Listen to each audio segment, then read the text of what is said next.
El presidente Guillermo Lasso se someterá el viernes 29 de julio a una cirugía de baja complejidad por una lesión al borde del párpado. Así lo informó este lunes 25 de julio la Secretaría General de Comunicación de la Presidencia. En el comunicado se informó que la cirugía programada se realizará con anestesia local a fin de resecar una lesión en el borde libre del párpado inferior derecho. Durante este proceso, el jefe de Estado continuará en el ejercicio de sus funciones. Finaliza el comunicado. En el 2021, Lasso viajó a Estados Unidos para someterse a una cirugía de mediana complejidad que le permitirá dejar el bastón de apoyo para recobrar y mejorar su movilidad, dijo en ese entonces la presidencia. El Pleno sesionó este lunes 25 de julio en Guayaquil en conmemoración a los 487 años de fundación de esta ciudad. En ese marco, los asambleístas condecoraron a la alcaldesa Cynthia Viteri del Partido Social Cristiano, que irá a la reelección en los comicios del 2023. La asamblea otorgó a Viteri la condecoración Doctora Matilde Hidalgo de Procel a los méritos social y político. A su vez, como parte de la condecoración, se resaltó la gestión de la alcaldesa en un acuerdo que fue entregado por su coidearia, la asambleísta Soledad Yap. También se entregaron condecoraciones al mérito cultural a Norberto Enrique Vargas, cantante conocido como Aladino, así como a la Universidad Santiago de Guayaquil, a la Asociación de Esmeraldeños residentes en Guayas, empresarios y activistas. Otra de las condecoraciones fue realizada a la asambleísta Pierina Correa en calidad de primera mujer presidenta de la Federación Deportiva del Guayas. En la sesión hubo discursos donde asambleístas de todas las bancadas exaltaron a la urbe porteña y a los retos en materia de empleo y seguridad ciudadana. El Gobierno Nacional del Ecuador, a través de la Cancillería, colabora con el Parlamento Europeo para una posible exención del visado Schengen para los turistas ecuatorianos que viajan al continente en estancias cortas. La normativa empezó a trabajarse desde diciembre del 2017 gracias al apoyo de España. Falta que se defina la aceptación de otros 26 países que integran el llamado espacio Schengen. A través de un tuit, la parlamentaria española Pilar del Castillo señaló que trabaja junto a Hernán Ponce, embajador de Ecuador en la Unión Europea, para que el pedido sea evaluado y los ecuatorianos puedan viajar únicamente con el pasaporte si desean visitar Europa. Una de las cosas que estableció el Ecuador fue la emisión del pasaporte biométrico, que era uno de los requisitos fundamentales para que no sea necesario el visado. Con la baja del flujo migratorio ilegal durante los últimos años, la UE ingresó el requerimiento. Juan Carlos Holguín, canciller de la República, aseguró en una entrevista al medio de comunicación que los diplomáticos ecuatorianos mantienen reuniones con los parlamentarios europeos para que tomen una decisión definitiva, aunque el debate podría demorarse hasta el 2023. En el último informe emitido por el Servicio Nacional de Gestión de Riesgos y Emergencias del Ecuador, se dio a conocer que hasta las 23 horas y 9 minutos del lunes 25 de julio se registró un total de 332 viviendas afectadas y 8 personas heridas. Esto producto del sismo de 5.2 registrado la mañana del lunes a 17.8 kilómetros del cantón San Gabriel en Carchi y estuvo con réplicas en Imbabura, Pichincha, Esmeraldas, Sucumbíos, Napo, Orellana y Pastaza. Riesgos Ecuador informó que el total de viviendas afectadas se encuentran 18 que están destruidas. A esto se suman daños en estructuras de bienes públicos, unidades educativas y unidades de salud. La mayor parte de las afectaciones provienen del Carchi, con daños en la propiedad en los cantones de Tulcán, Montúfar, Espejo, Bolívar, Mira y San Pedro de Huaca. Además, se reportó 5 personas afectadas en su salud con crisis nerviosa. El Comité de Operaciones de Emergencias de Carchi sostuvo reuniones con la Gobernación y el Ministerio de Desarrollo Urbano y Vivienda para atender las necesidades de la población que perdieron sus hogares y establecer alojamientos temporales. El Consejo Nacional Electoral confirmó que 13.450.047 personas se encuentran habilitadas en el registro electoral para participar en las elecciones seccionales y del Consejo de Participación Ciudadana y Control Social que tendrán lugar el 5 de febrero del 2023. Del total de electores habilitados, 13.040.797 podrán votar en el territorio nacional, mientras que 409.250 ciudadanos ecuatorianos votarán en el exterior. El Consejo Nacional Electoral trabaja conjuntamente con el Registro Civil con la finalidad de ajustar y depurar los datos sobre ciudadanos aptos para votar en el próximo proceso electoral, así como también se desarrolló la revisión de datos en el Consejo de la Judicatura para retirar del registro a quienes le suspendieron sus derechos de participación política. La Fiscalía del Ecuador aseguró que este 25 de julio que realizó una diligencia en la casa del expresidente Lenín Moreno tras una investigación por el supuesto delito de peculado. Moreno fue acusado por Pamela Aguirre, asambleísta de Unión por la Esperanza, de supuesta sustracción de bienes patrimoniales durante su manejo 2017-2021 y solicitó formalmente a la Fiscalía que abriera una investigación en su contra. Los agentes de la entidad acudieron al domicilio de Moreno, ubicado en las cercanías al centro comercial El Bosque, en el norte de la capital, para examinar las prendas de colección que posee el expresidente. A través de un comunicado de prensa, la cartera de Estado, dirigida por Diana Salazar, señaló que se trata de una investigación previa por un presunto delito de peculado relacionado con piezas patrimoniales supuestamente desaparecidas de Carondelet. El exmandatario, quien reside actualmente en Asunción, Paraguay, aseguró que él mismo invitó al personal de la Fiscalía a que compruebe la legitimidad de las piezas que tiene en su hogar. El comandante general de la Policía Nacional, Fausto Salinas, informó sobre los hechos registrados la noche del 24 de julio, cuando aproximadamente entre 40 personas fuertemente armadas y portando prendas similares a las que usa la policía, rompieron las seguridades de las puertas de la bodega ubicadas en el kilómetro 7, vía Daule, en donde se almacenaba droga y es custodiada por los uniformados. Salinas indicó que en el momento del cambio de guardia, los antisociales que se movilizaban en autos, camiones y camionetas interceptaron a los uniformados, los maniataron y desarmaron para conseguir ingresar al lugar. En ese momento se activó el protocolo de seguridad y el sonido de las alarmas hicieron que los delincuentes huyan del lugar.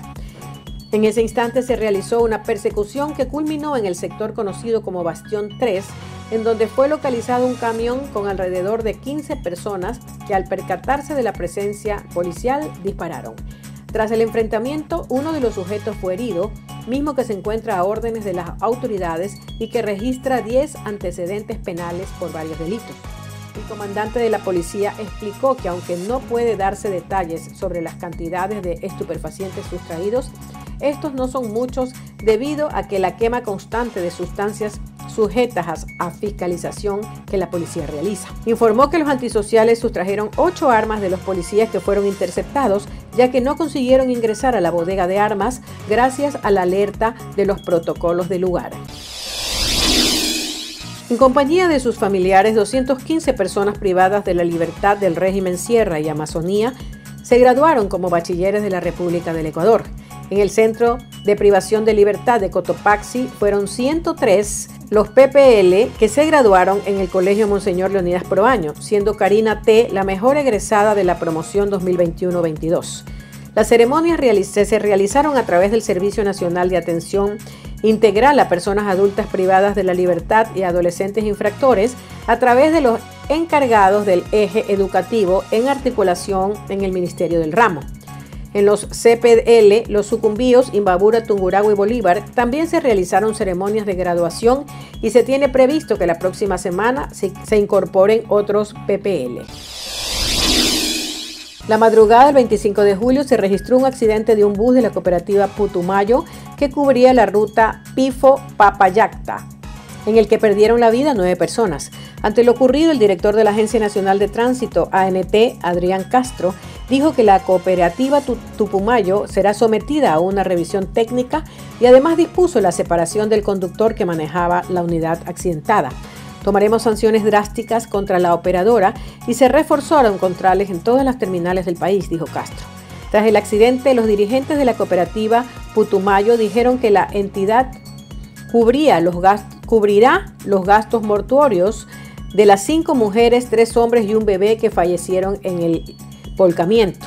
Según autoridades de la Policía Nacional, el accidente fue resultado de un fallo en el sistema de frenos de la unidad de transporte.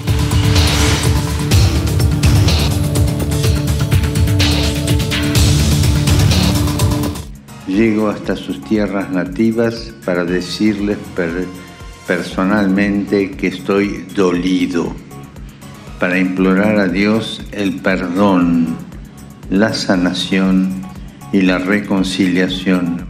Con esas palabras, el Papa Francisco pidió perdón a los sobrevivientes de las prácticas abusivas contra jóvenes indígenas, en las que participó la Iglesia Católica durante el siglo XIX y XX. Y soy consciente de que también nuestro encuentro de hoy puede despertar recuerdos y heridas, y que muchos de ustedes podrían sentirse mal mientras yo hablo.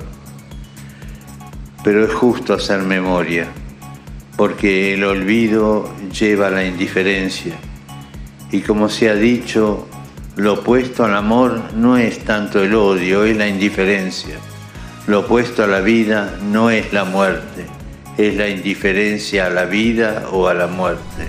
Antes de ofrecer la histórica y esperada disculpa, el Papa oró en un cementerio donde se cree que reposan los cuerpos de parte de los 15,000 niños indígenas que fueron separados de sus familias y sus tradiciones y obligados a asistir a internados gubernamentales manejados por la Iglesia Católica. Pido perdón por la manera en la que lamentablemente muchos cristianos adoptaron la mentalidad colonialista de las potencias que oprimieron a los pueblos indígenas.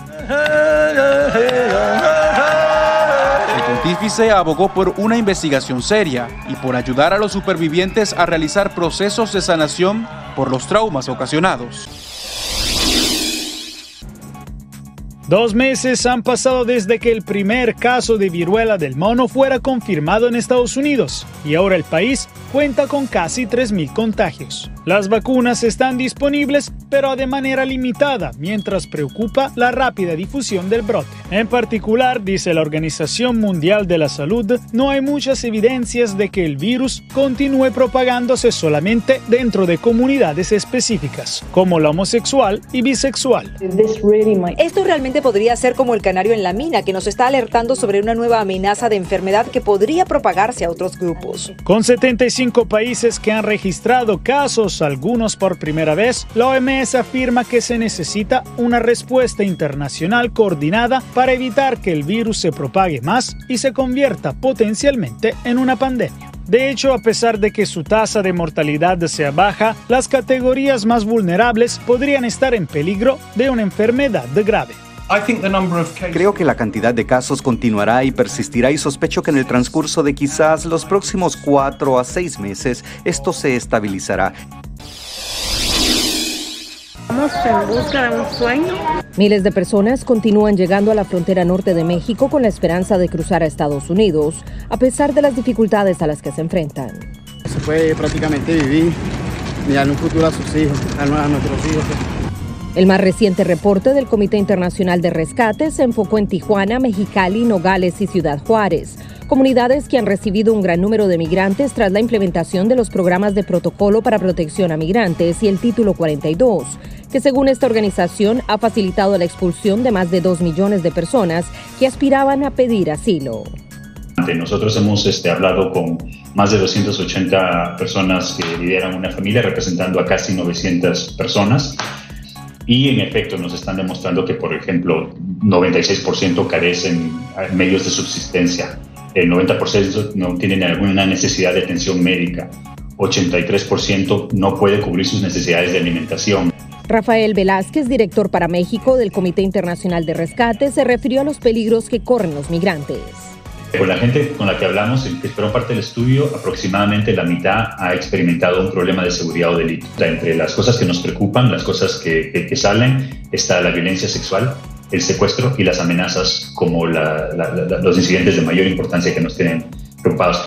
Y manifestó que es necesario para enfrentar esta situación.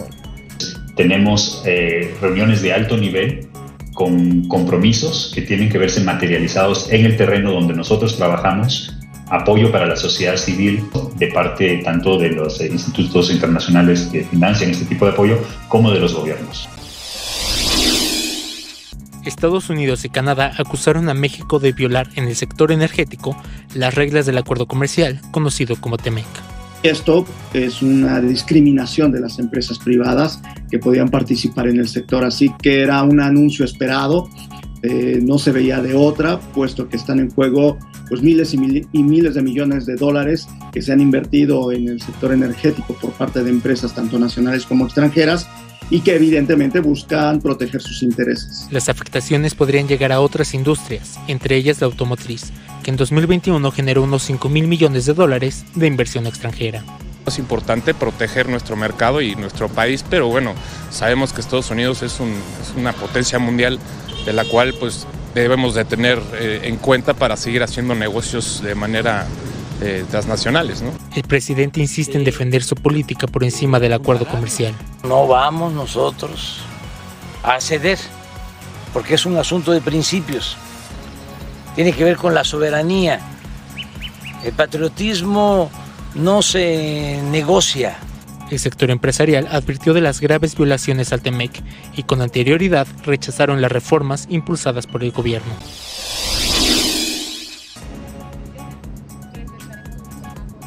Entre el dolor de sus parientes fueron sepultados en Las Vegas, municipio de Santa Bárbara, los restos de los 6 migrantes hondureños fallecidos el mes pasado en un camión en San Antonio, Texas.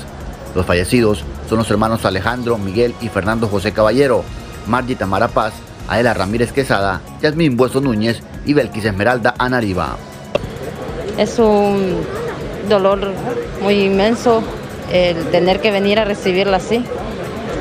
Es algo que no le deseamos a nadie, pero cosas que pasan y tenemos que saber pedirle fuerzas a Dios. Vecinos y parientes lamentaron la suerte de los fallecidos. Era muy trabajadora y era maestra. Trabajaba en una escuela por un tiempo, pero no le dio y ahí se mejor se... Sí, de la Iglesia Católica. La Cancillería hondureña aseguró que se deben buscar nuevas estrategias para prevenir que más hondureños migren irregularmente. No sabemos cuáles son las causas. No hay oportunidad, no hay trabajo, hay inseguridad, no hay empleo, no hay seguridad, Estado de Derecho. En el pasado habían vínculos de narcotráfico, todos los elementos para que un país no tenga oportunidades. Ahora tenemos que trabajar en eso, en una buena gobernanza, atraer la inversión extranjera, empleo, para que el hondureño diga, me quedo. Así como otros centroamericanos, los 6 hondureños formaban parte de más de 50 migrantes que buscaban cruzar la frontera de Estados Unidos sin la debida documentación. Estados Unidos condenó las ejecuciones de 4 activistas opositores en Birmania, la primera aplicación en décadas de la pena de muerte en la nación asiática. El Departamento de Estado los catalogó como reprensibles actos de violencia que ejemplifican aún más el total desprecio del régimen por los derechos humanos y Estado de Derecho. Según el diario gubernamental, los 4 activistas fueron condenados a muerte por encabezar actos de terror brutales e inhumanos. La comunidad internacional, incluyendo el secretario general de las Naciones Unidas, Antonio Guterres, condenó la decisión. Bomberos en California continúan trabajando para frenar la propagación de un gran incendio forestal que arde en el bosque cercano al Parque Nacional Yosemite, donde miles de residentes de las comunidades montañosas están bajo órdenes de evacuación. Más de 2.500 bomberos con apoyo de aviones han luchado contra el incendio.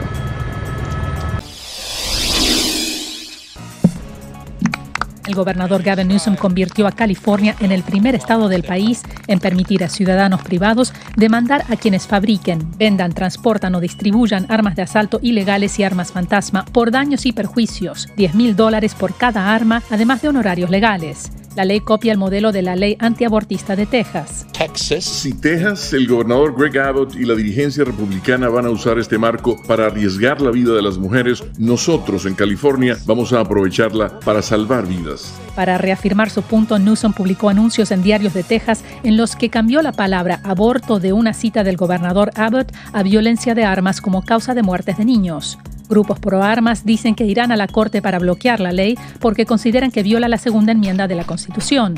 Pero ese argumento es dudoso en este caso, dice David Carrillo, director ejecutivo del Centro de la Constitución de California. La ley de California solo apunta a las armas de fuego ilegales y no existe el derecho constitucional federal de poseer armas de fuego ilegales. Los estados tienen una autoridad bastante amplia para regular las armas de fuego. Carrillo señala que tanto la ley de California como la de Texas fueron diseñadas para evitar la jurisdicción de los tribunales federales. De manera que vamos a ver a los tribunales federales enviar ambas leyes a sus respectivas cortes estatales, donde los casos podrían tener resultados muy diferentes. La ley, que entra en vigor el 1 de enero del 2023, está escrita de manera que se anularía si la Corte Suprema invalida la ley de Texas.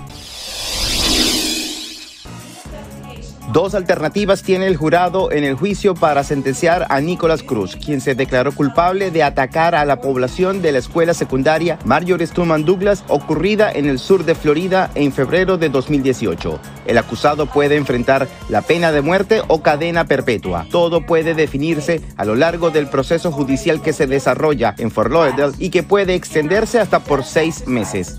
Les voy a hablar de lo innombrable, del asesinato intencionado, planificado y sistemático de este imputado. El asesinato masivo de 14 niños, un director deportivo, un maestro y un entrenador.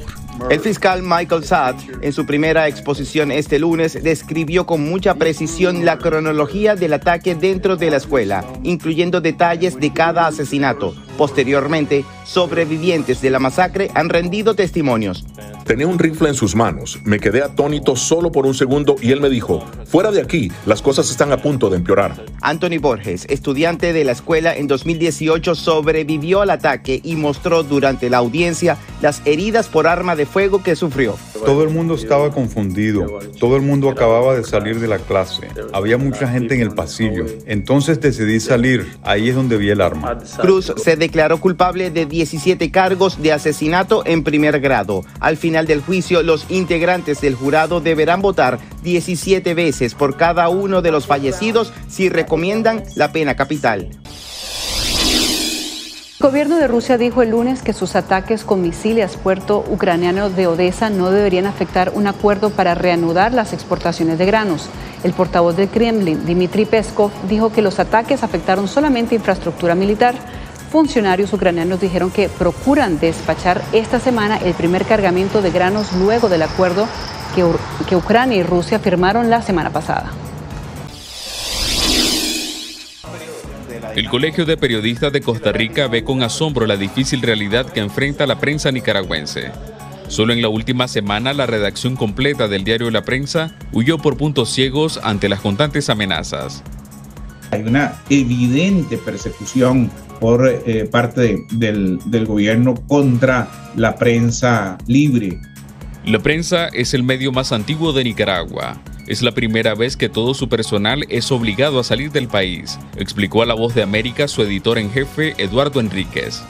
Decidimos sacar a todo el personal de la redacción que prácticamente ya está fuera y pues nosotros vamos a continuar trabajando desde fuera.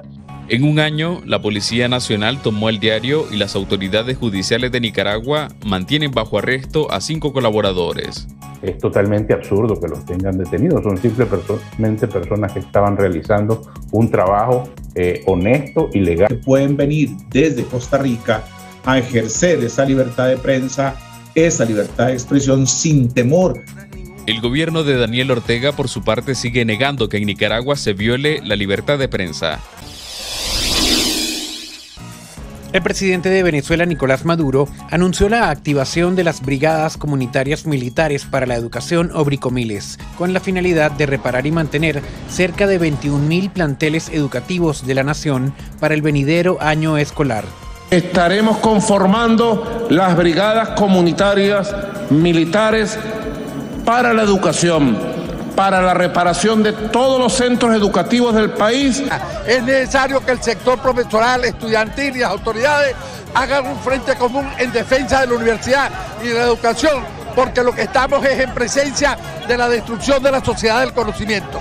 Desde el sector estudiantil, el presidente de la Federación de Centros Universitarios de la Universidad Central de Venezuela, Jesús Mendoza, repudió que uniformados se presenten en centros de educación porque, en su opinión, violaría la autonomía universitaria. Nicolás Maduro, en vez de estar pendiente de darle presupuesto a los colegios y universidades, en vez de aumentarle el sueldo a los profesores y darles garantías y reivindicaciones a profesores y estudiantes, hoy está pendiente de militarizar los centros educativos con una intención totalmente ideológica y con una intención de mezclar la militarización militarización con el sistema educativo venezolano. Maduro dijo que las llamadas bricomiles están integradas por efectivos militares y miembros de los comités de educación y protección social de los consejos comunales, bajo la coordinación del partido político oficialista Somos Venezuela. Todas estas piezas. La Web3 se refiere a la evolución del Internet que conocemos y su principal característica es que es descentralizado e inmersivo, con ciberespacios por donde los humanos pueden interactuar social y económicamente como avatares. Gracias a este formato, los impulsores de la Web3 aseguran que esta revolución digital está destinada a transformar el Internet y provocar un cambio social y económico global. La posibilidad de trabajar remotamente, adquiriendo fuentes de pago en monedas distintas, nos va a abrir unas puertas gigantes para generar ingresos de forma no tradicional. Y según los expertos, lo hará gracias a su sistema de descentralización. Los mecanismos de financiamiento, toma de decisión y capacidad de organización que existen en la Web3 pueden acabar siendo un paliativo sustentable.